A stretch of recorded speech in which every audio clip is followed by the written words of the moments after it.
So basically, what is coaching? I mean, firstly, it's understanding what coaching isn't.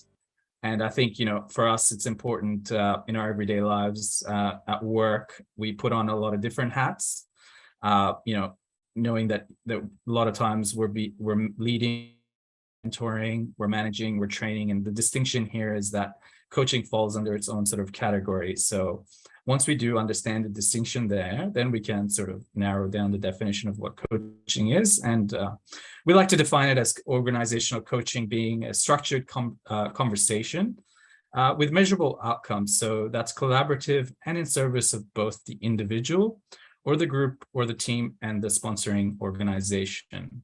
So, with that definition in mind, with today's theme being the changing world of work, I'd like to introduce you to our first speakers. That's Britta Van Dyke, Director of Learning Design, and Charity Becker, Director of Coaching Capability.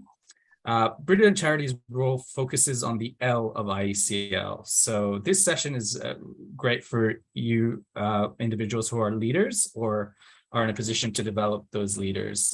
We'll be going a bit of an overview. We'll want to be discussing about, what's changing out there for leaders, how there's traditionally an overemphasis on skill previously. So we want to make sure leaders are getting what they need in more of a holistic way to become more effective leaders, how this applies to them, and what leaders need now to make learning stick. So please join me in welcoming Britta and Charity to the session. Thank you, Herman. Thank you. So welcome. My name is Charity Becker. I come to you from Arakwal land. For those of you that know, that's just south of Byron Bay. It's not where I live permanently. I'm escaping a Victorian winter for a few months. So unsuccessfully, I think, because it's going to just be freezing cold and rain for the next 10 days, but we'll see how it goes. Britta, are you going to introduce yourself now, or do you want me to launch in and then? Okay. So one of the things Britta and I we look after the leadership part of IECL. For me, it's from a coaching perspective. So I'm a PCC coach. I've worked as a coach supervisor, a coach trainer, a coach mentor, and in leadership development for close to 15 years now.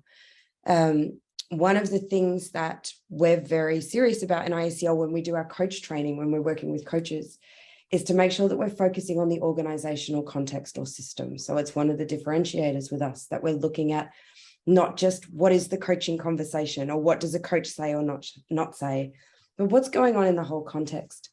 And something that Britta and I came to realize when we started working together earlier this year is that we've both been a part of, not with this company, but with, back in our history, leadership development programs or leader as coach development programs that haven't necessarily landed as well as we would have liked. And this is a conversation we hear from HR and L&D people all the time. How do we teach coaching skills to leaders? And we can teach them. We've been in the classrooms. And sometimes it doesn't turn into a real world change. And so Britta and I started asking ourselves, what is not being addressed when we teach leaders coaching skills or feedback skills or difficult conversation skills, any of those things? What gets missed where they can do it in the classroom, but it's not able to be applied and embedded outside of it? So the conversation we're going to have today is going to focus on, if you're going to teach leadership skills, how you need to be looking at a whole system approach and why that can make a difference. Thank you, Charity. So I'm Britta Van Dyke.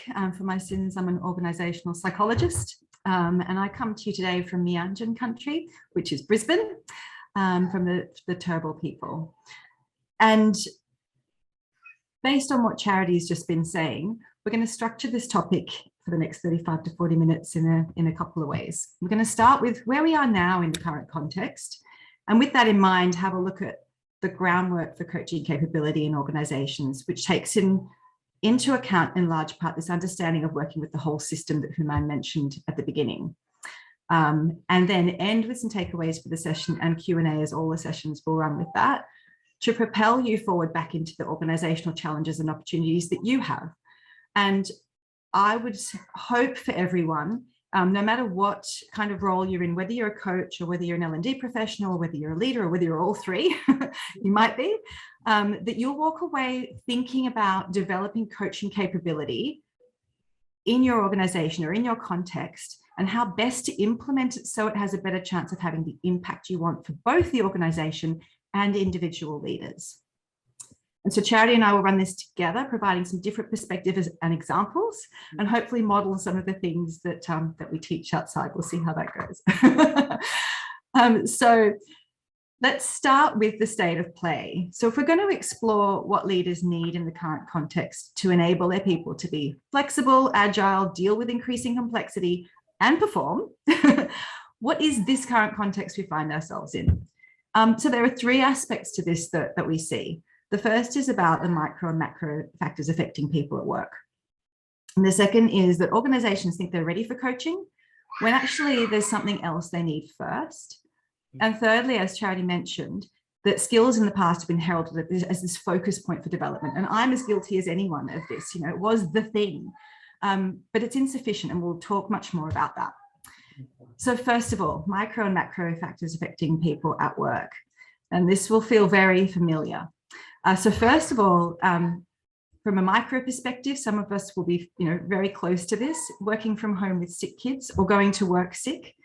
And that's part of navigating this hybrid and virtual working environment that many of us are finding ourselves in. So the fact that you can go to work in your slippers is one of the potential issues of that, and blurs this work and life balance. Mental health and well-being, which is affected by all these changes, and recalibrating how we even perceive how we work and what the expectations are on us of how we work.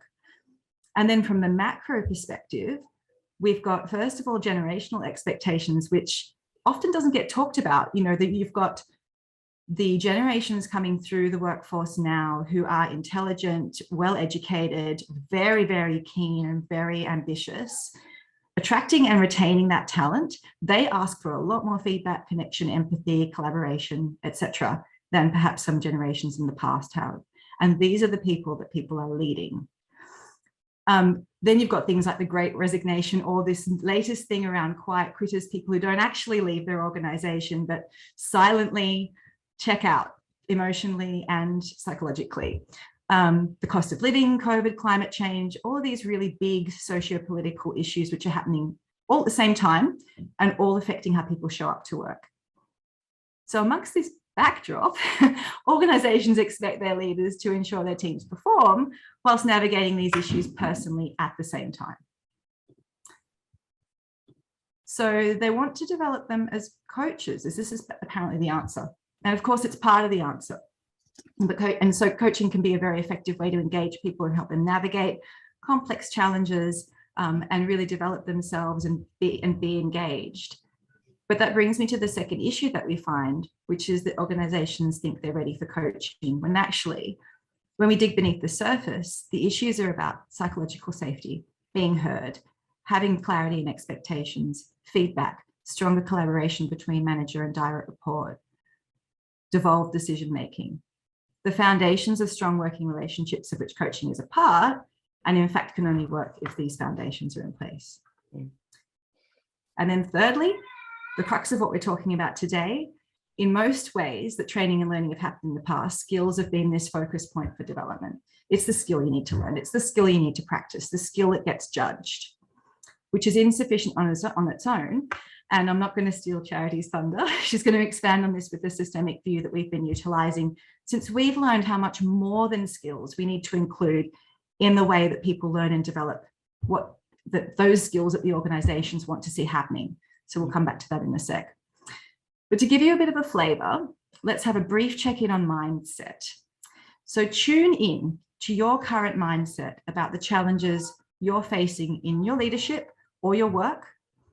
What is your mindset around that right now? Is it a 10? I'm kicking goals. I'm feeling so confident, having no doubt in the world. It's amazing. I'm really satisfied with where I'm heading. Down to a 1, which is, I want to pull the covers over my head. I think I need to go and get some therapy. I don't know how I'm going to cope with this. I don't know how I'm going to take the next step. I'm feeling really anxious and in despair about this. So there's your scale, 1 to 10. So give yourself a score out of 10 on your mindset about your own challenges at work. Now, if you went into the next leadership conversation that you have, in that mindset, what do you think would happen? And I'll just leave you with that as we move into this groundwork that we need to do with leaders to ensure that coaching can be an effective tool. So that's the starting point, and it's the lead into this metaphor that we're going to use. We're going to use the iceberg just to be, why break something that's not broken? But when we're looking at leadership skills or organizational culture or coaching, this has been one of the most useful frameworks to look at. So this is adapted from Ken Wilber's integral theory. We've tipped it on its side and changed things a little bit, but essentially we often think about the iceberg as an individual concept. We think about, what am I doing that people are seeing? What are my behaviors and skills? And then what's going on below for me in terms of mindset, self-talk, feelings. What we often don't pay attention to and is really important in organizational context is the collective iceberg. So what is the collective experience? At the top that you can see, that's visible. So this is where we're talking about environment, technology, job descriptions, the values that are written up on the walls or on the front page of the homepage. But also in a collective experience, what goes on below the waterline. So we're quite good at doing this with us as individuals, but we're less focused, I would say, on what's happening in the organizational relationships and culture, because like mindset and feelings for individuals, they're difficult to see. You can't poke a stick at them. They're harder to measure. It's easier to talk about policy than it is to talk about team dynamics. It's easier to talk about whether or not I've got a big enough screen and I've been supplied with the tools I need to do my job than it is to talk about whether or not the culture is toxic.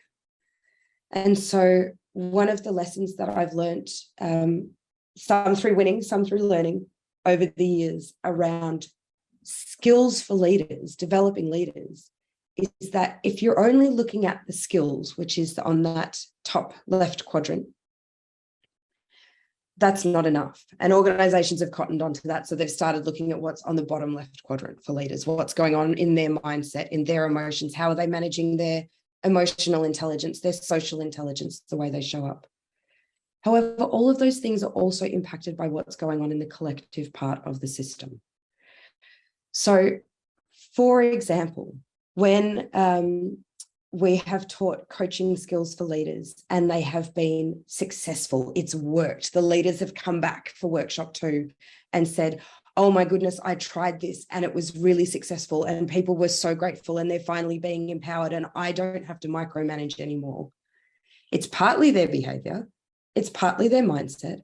They're also working in a culture where it is psychologically safe to do that, where the people that they're coaching feel comfortable being asked questions and not knowing the answer. They're working in a culture where the power dynamic sets it up that the leader doesn't have to have all of the answers and doesn't define their credibility by knowing anything. And they have to be working in a structure that rewards development over perfection, that allows for a series of learning experiences that may result in a short drop in performance so that you can lift in performance that isn't only focused on numbers, for that coaching to be able to work.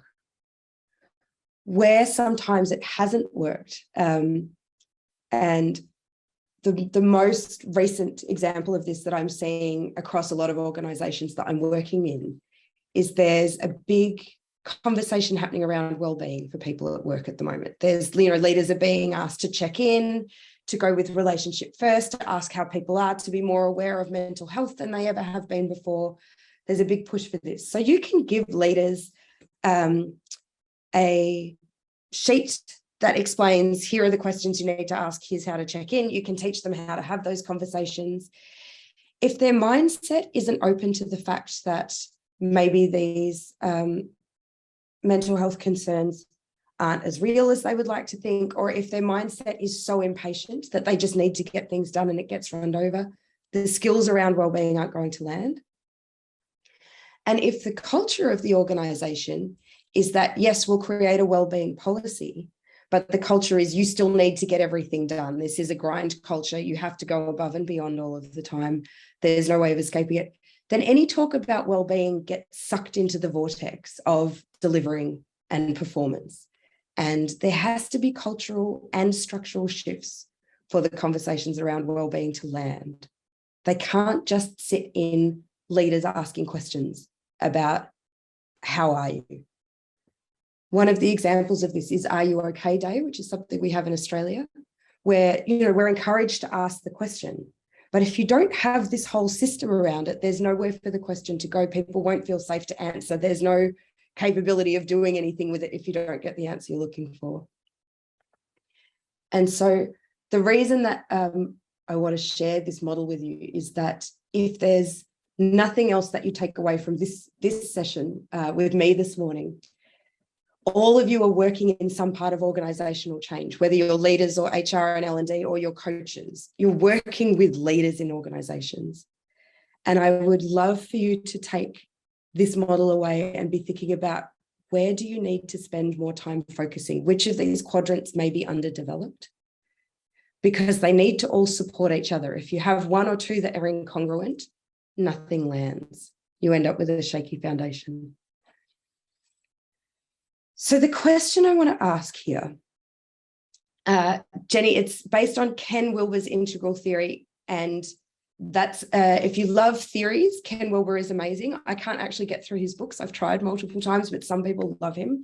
This is a very, very simplified version of his work. So we need to say with love and respect that we have scraped the surface of what he did with integral theory.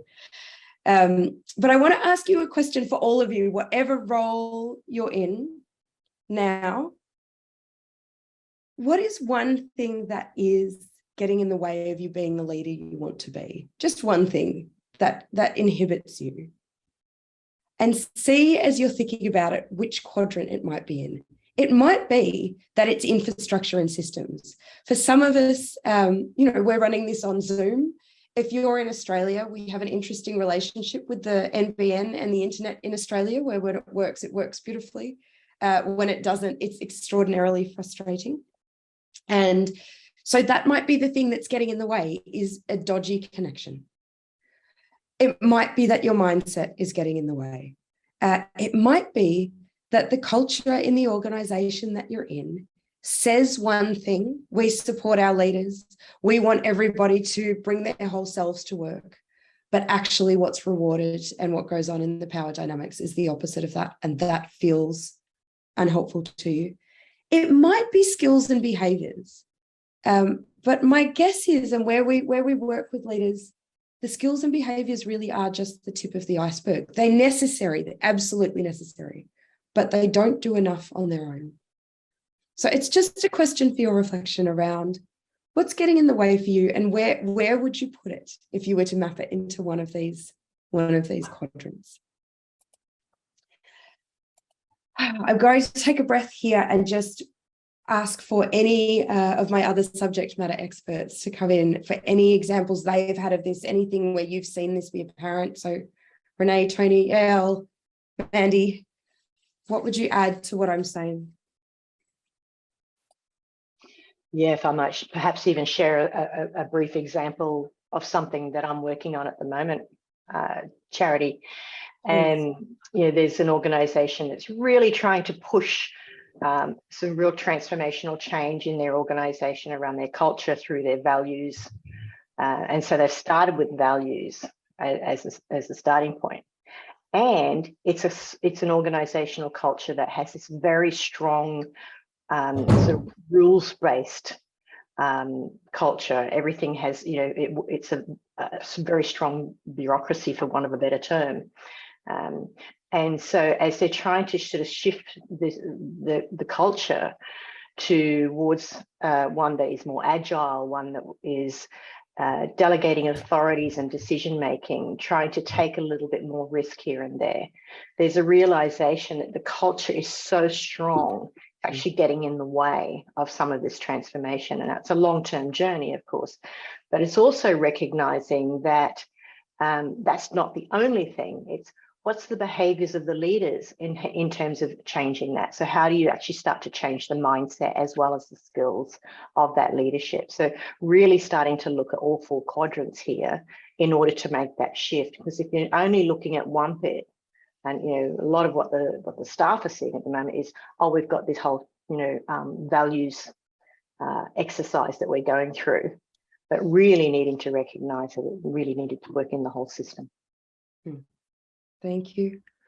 One of the places where we've seen this whole system really well applied is we did a long-term partnership with a large financial institution here in Australia, and they wanted to fundamentally shift the way that their leaders were performing and shift it from being rewarded just for results, for being rewarded to behavior and results. So it wasn't to drop the idea of performance, but to say how you get your numbers is as important as the numbers themselves now. And that was a very big shift culturally for the organisation that we were in. So IECL was in there doing the workshops and the leadership training, how to have coaching conversations, how to give people feedback on behaviour, how to model behaviour, all of these things that you'll be familiar with.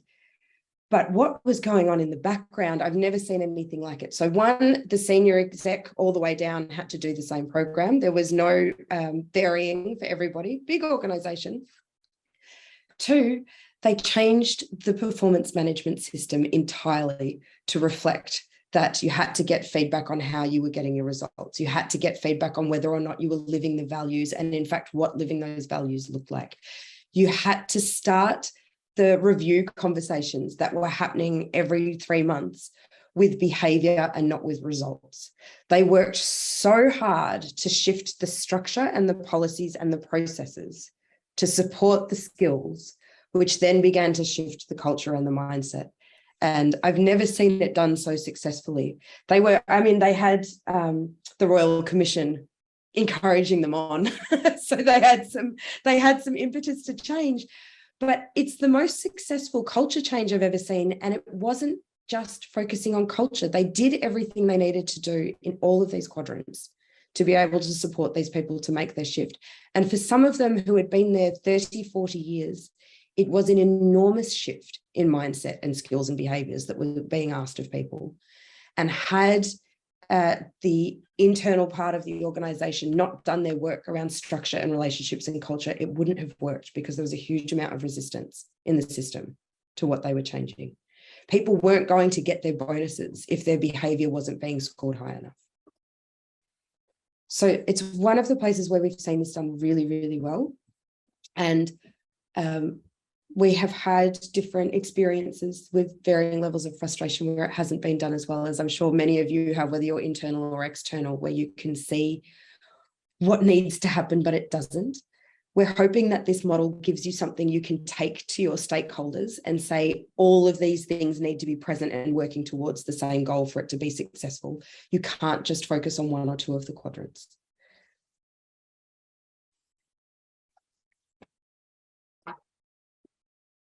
I want to shift. There's one other piece that we want to add here, and this is again something that we've learnt over the years, that even if you get all of this right, the right conversation at the wrong time is the wrong conversation. So we get asked, we're about coaching and leadership at IECL, it's in our name, the Institute of Executive Coaching and Leadership. We get many, many, many requests from organisations to say, can you please teach coaching skills to our leaders? And what we've started saying is, maybe, do they know how to have all of the other leadership conversations that come before coaching first? So over the last, this will be very familiar to all of you too, last 15 or so years, coaching has become the leadership buzzword. Every leader needs to be a coach. It's all about coaching. Everybody's moving around coaching. It became the focus of leadership conversations. And where it sits actually is on top of alignment, commitment, and expectations, clear expectations conversations. So we started to notice this in IECL because we go in and say, yes, we'll teach coaching. Here's open questions. Here's the grow model. Ask lots of things. And we would get leaders coming back and saying, sure, that's lovely, but they don't know what their goals are. Or how do they know what they're meant to be working on? And we realized that there's a bit missing. So this is we call this the conversations triangle. The idea is that if you do the baseline of this really well, you have alignment conversations, which we're saying are clear expectations. And I'll talk a little bit more about what that looks like because there's a lot of assumptions in that bottom part. Then you can have conversations for support and accountability, which are coaching and feedback and check-ins and how are you going.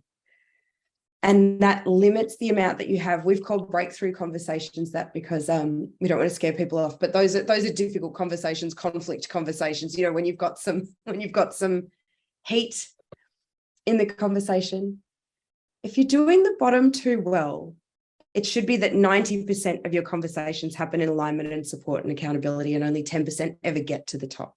But what we found is organizations want to start in the middle. They want to start with coaching skills.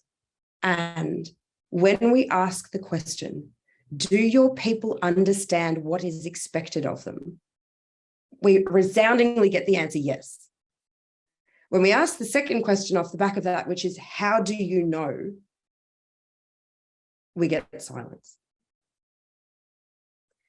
So if you think about alignment conversations as we both understand each other, we're going to meet in the middle here. I am asking you to do this thing. You have communicated with me that you understand what is being asked of you, and we've agreed on that around what it looks like, when it needs to be done by. We're in alignment. One of the things that can get lost here is that you have to have two people to be in alignment. You can't be in alignment with yourself. So there has to be a connection here.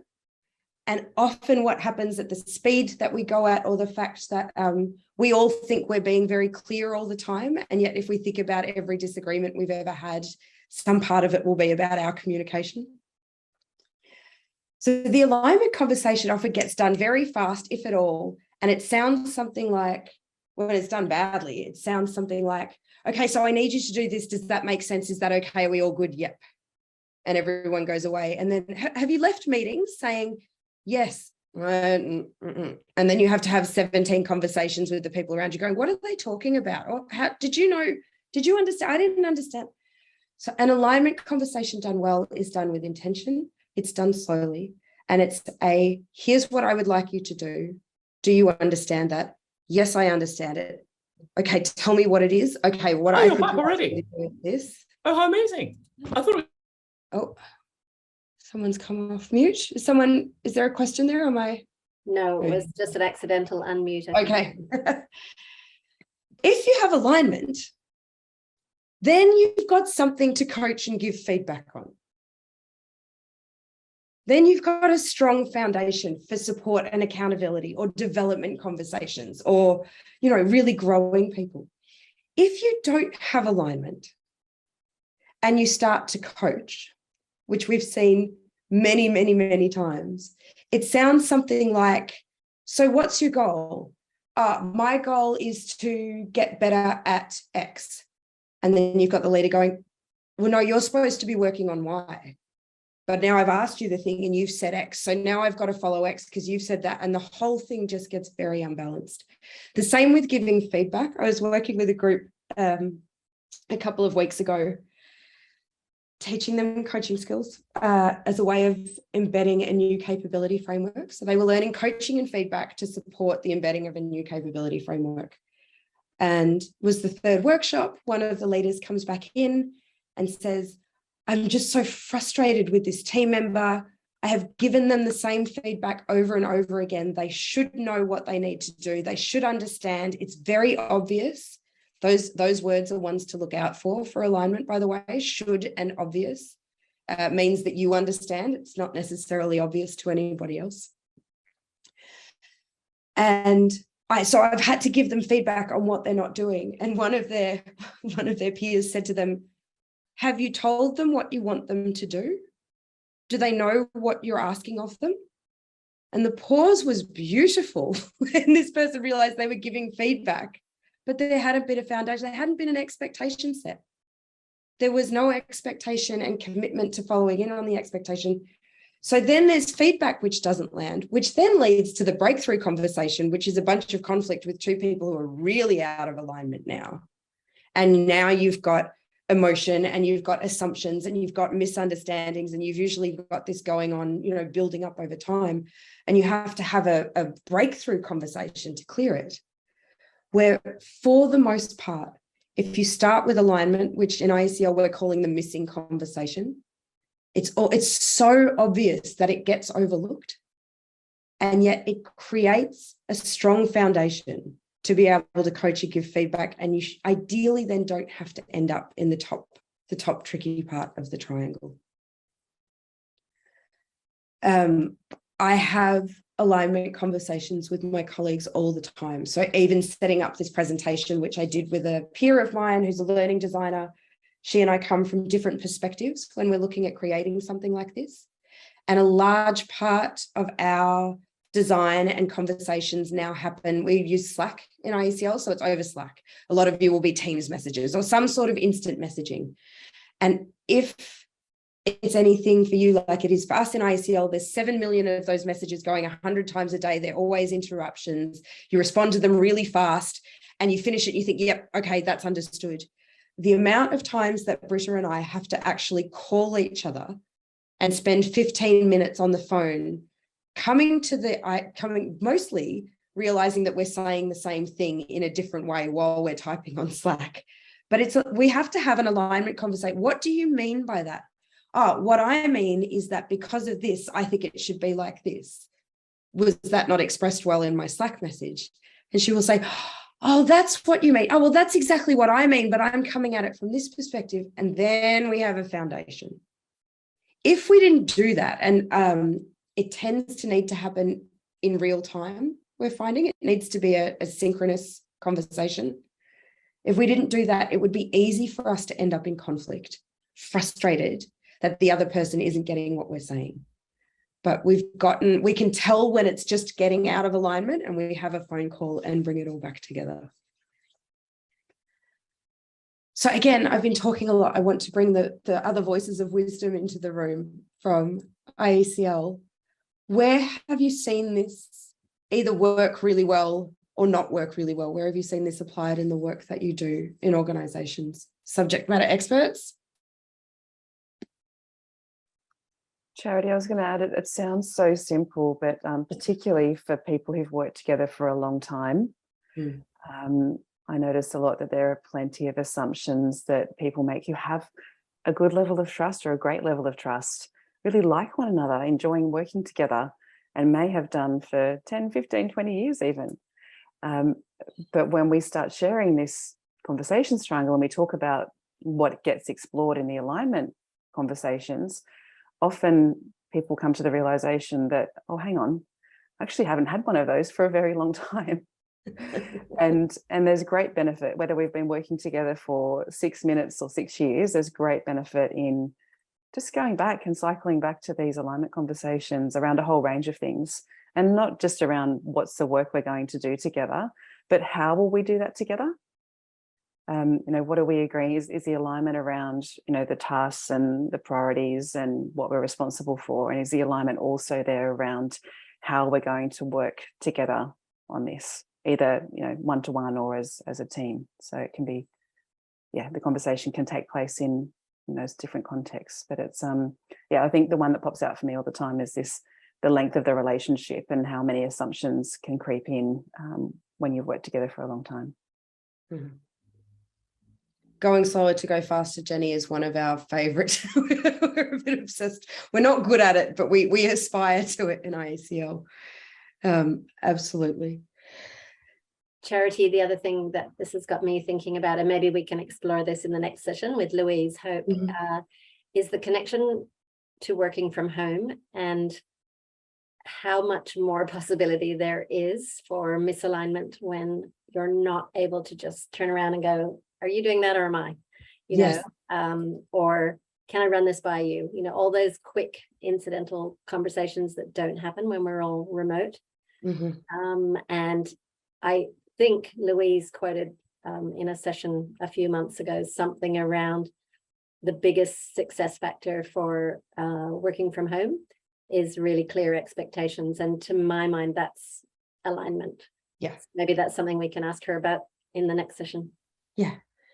The way that it's a lovely the assumptions of working from home, but also the distractions of working from home and where that gets into.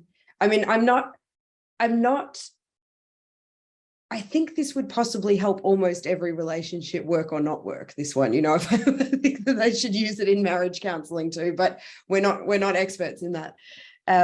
But one of the ways that we are using this and the iceberg models that I showed you before, and one of the things that we'd like you to be able to take away from this is when organizations are asking for coaching skills or leadership conversation skills, it's not the whole picture. And so these two models that we've shown you, the iceberg and this conversations triangle, give you some structure to be able to say, if we just go into the middle and start doing coaching, but there's no alignment, the coaching is going to get really messy really fast. And if we just go in and do coaching skills, but there's no support for that in the rest of the iceberg, you're not going to get any return on investment. People will have a good light bulb moment and they'll learn the skills in the workshops, but they won't have any fertile ground with which to apply them. And so for any work that we're doing in organizations around supporting leaders now, IECL is using these two models as foundations to say, it's almost a little bit like a diagnostic, but like what is being supported in all four quadrants of the iceberg? And what have you done before we go in with coaching and feedback? What have you done to be able to set your people up for success with clear expectations and commitments? And asking that first question, do your people know what's expected of them, is not enough because everyone says yes to that. I would tell you that my kids know what's expected of them when I tell them to put their shoes on and go out the door on the way to school. They say they understand. Does that mean they do it? Is there alignment? Or no. They say yes, so that I stop yelling at them and get distracted and forget to do it. And then we're in misalignment because I'm really yelling when the bus is leaving. So we're using both of these with organizations, and we're now not teaching anything that doesn't include both of these. So even if we're talking about coaching skills, if we're running a workshop for coaching skills, we include the whole iceberg in the conversation. We include the whole triangle in the conversation. We're not teaching these skills in isolation anymore because we've learnt through practice, through winning and learning, that if you just teach the coaching skills, it isn't supported in a system that's going to make them applicable. There's low return on investment. So that's what we wanted to offer you today as two frameworks to be thinking about, whether you're internal or external or coaching or leading or all of the above for some of you. There's two questions that we want to leave you with as a reflection. And that is, whatever part of change that you're in your organizations, what groundwork do you need to lay to enable coaching to work in your organizations? So whether that's cultural, structural, mindset or skills or alignment conversations. And then what do your leaders need to enable coaching to work in your organizations? And we would strongly encourage you to think it's not just coaching skills. That's an integral part of it, but that's not the whole picture.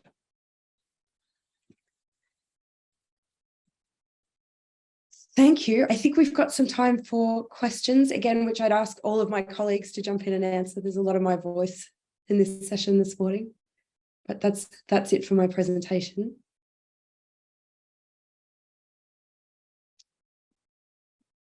Does anyone have thoughts or questions, or do any of my colleagues want to add something? Charity, there are a couple of comments in the chat box a while back from Mel. Mel, if you're still there, do you want to unmute yourself and speak to that, and also from Jenny Calm. Oh, Mel has a chest infection.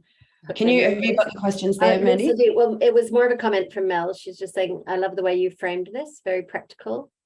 I agree, organizations are definitely more aware of the mindset for leaders. Still some way to go on reflecting and tackling broader cultural elements. Yeah, and they're harder to reflect and tackle. So, working at an individual level is easier than working at a cultural level, but it's an important part of being able to make these skills work. And when we talk to Louise in a moment, when attracting and retaining talent has become as important as it's come, working with the whole system is critical these days. So being able to do that. I think it's fair to say it's not just the alignment conversation, it's the alignment around the systems. When we look at that iceberg model, one quadrant impacts the other, as the Charity is alluding to there. And so if there's, and I think I think Jenny made this comment in the chat. If there's conflicting goals, Yes, in the organizational system, then you've got this inherent tension that you're not going to actually to achieve the outcomes you want. So if you've got the old common frame is, if you've got individual metrics and KPIs for people when you're wanting them to work as a team, well, therein is itself is this sort of tension and conflict in the goals.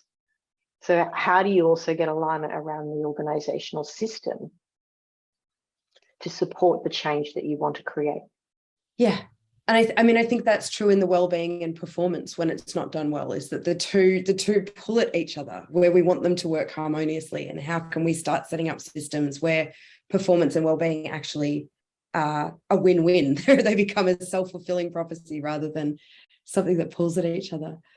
Aidan's got a beautiful question here around, have we seen where organizations successfully prevent coachees? Some do it better than others. What I would say is that where it's being done well, the coaches have an alignment conversation about what coaching is. So there's an understanding. In coaching, we often talk about it as contracting would be the coaching version of an alignment conversation. Contracting for coaching, where if you've got a leader that's been on a coaching skills workshop and they're about to, after telling people what to do for 15 years, they launch into open questions, it can be wildly destabilizing for the people they're coaching. So being able to contract and say, I've learnt these new skills, I'm wanting to try asking questions instead of telling you what to do. Is that okay? Getting permission for that. And then letting people know that it's going to be a little bit awkward and there's going to be some silences, and setting them up for that. We do a lot of that. We teach a lot of that in our coach education programs. I would wish that any leader that wants to do anything differently, whether it's coaching or influencing or giving feedback, frames that, has an alignment conversation about the fact that they're about to do something differently, so that it doesn't stress the hell out of the people they're having the conversation with and make them worried. And I think at the individual coaching level, so a lot of external coaches might be on the call, or even internal coaches for that matter. But if you're doing one-to-one coaching, and I think to Aidan's question is, how do you ensure that the coachee, or we call them a coaching counterpart, what's the alignment conversation that's gone on around why are you even here, being, sitting in front of me, expecting to be coached? So what alignment conversation has taken place or not between the counterpart and their leader or manager? What is it that needs to be addressed? We do that in a number of ways, as Charity said. As a coach, you might do that in your initial meeting. One of the questions I often ask is, so why are you sitting here today? What's brought you here?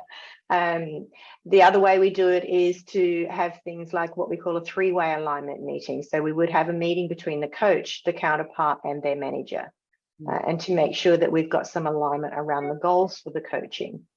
And so even at its most practical level, we're doing it in that one-to-one space as well. I think also, just adding to that, I think where we have partnered with organisations to hold briefing sessions or a series of communications, so often repeating the messages around, it might look like a launch event for a major initiative, or some comms, actually written pieces that reinforce that over a period of time, where things like, how coaching is defined in the organisation, because it is different for every organisation, its applications and what some of the aspirational outcomes of investing in coaching and building that capability, creating more time for coaching conversations, how that is defined for that organisation is quite unique, maybe even for certain teams or departments within an organisation. So I think the work that we've done with clients to help do that groundwork, and to ask them those questions, and even to be able to capture it in writing in a way that is easy to communicate and repeatedly communicate, and to create the space and time for Q&A around that, for some challenge and robust dialogue around how that lands and does it fit, is really a great way to sort of invest in the groundwork for everything to come. There's a question here that I feel like might need its own entire open day around how to work with power dynamics and strong egos in organizations, which change has been imposed on it externally. I'm not sure how to answer that concisely. I will, with your permission, Helga, bring that into the next conversation too with Louise, where she's as part of her job. The short answer, I think, and it depends, the actual answer is it depends on the context and the organization and the egos. Where I have found varying levels of success here is to work with the people who are less resistant and let them do some of the work of bringing the others along. Find the places where there is some openness to what it is that's being asked of people. There's almost always some enthusiasm somewhere in the system, and to start there, put your efforts there and let them lead the change with you, rather than you trying to do all of the work. But it is a challenge for all of us in this space. And I'm going to ask Louise that as well, because it's a lovely question. Awesome. Thank you so much, Charity. I think we're going to wrap up this session. I really appreciate your insight. I hope that was informative for everyone and some food for thought to take away from this session, and especially those two questions. I think will really give you the sort of starting point to think about how you want to approach your coaching and leadership in this space.